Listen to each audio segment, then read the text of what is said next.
இறை விருப்பம் நிறைவேற்றல். நான் என்னை அனுப்பினவருடைய சித்தத்தின்படி செய்து அவருடைய கிரியையை முடிப்பதே என்னுடைய போஜனமாயிருக்கிறது. யோவான் 4:34. 1970 ஜனவரி 17 நாள் மிசூரி என்ற பெயர் கொண்ட 45,000 டன் எடையுள்ள அமெரிக்க கடற்படையை சார்ந்த பெரிய கப்பல் ஒன்று சீசாபிக் குடாவில் தரை தட்டியது. தரை தட்டிய கப்பல் அதன் பின்பு பயன்படாத நிலைக்கு முழு முதற் பொறுப்பு கப்பல் கேப்டனையே சாரும். அதனால் கேப்டன் விசாரணைக்கு கொண்டு வரப்பட்டார். அவர் எந்த பதிலும் சொல்லவில்லை, யார் மீதும் பழி போடவும் இல்லை. தன்னுடைய பொறுப்பை ஏற்றுக்கொண்டார்.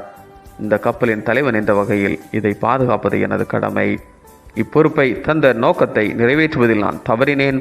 இவ்வாறு தன் பொறுப்பை சரிவர செய்ய தவறியதை ஒப்புக்கொண்டார். கொடுக்கப்பட்ட செயலை அதன் நோக்கம் தவறாமல் குறித்த காலத்தில் செய்து முடிப்பதே நிறைவேற்றுதலின் பொருள். முற்றுப்பெறுதலே நிறைவேற்றுதலும் கூட.